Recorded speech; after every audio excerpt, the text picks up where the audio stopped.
C'est au musée des papillons qu'un petit groupe d'enfants et d'adultes s'est retrouvé pour confectionner une décoration de Noël inspirée de la nature. Alors cet après-midi, c'était un atelier décoration de Noël nature. Chaque année, à cette époque, on propose un atelier autour de matières naturelles qui permettent aux enfants et familles, donc adultes également accompagnants, de concevoir autour d'éléments naturels un objet décoratif qui va venir égayer la table des fêtes.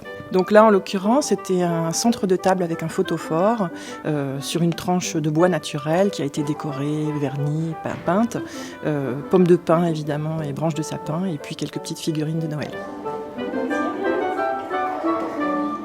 On a peint des pommes de pin. Et après, avec un feutre sur des petits points en verre, c'est ça? Vous avez fait quoi comme dessin? On a fait des flocons bleus.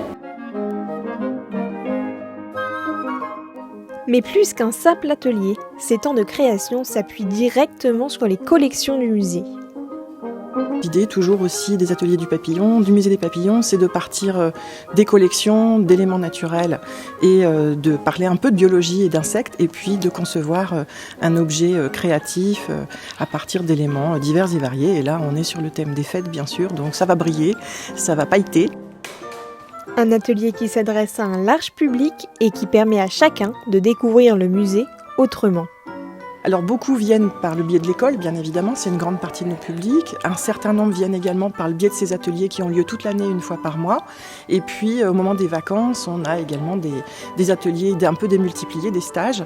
Et cette période de fête, elle est aussi pour nous effectivement le moment d'appeler un petit peu ces publics à venir au musée, à peut-être la redécouvrir, à le voir en l'occurrence en ce moment dans un esprit un peu festif.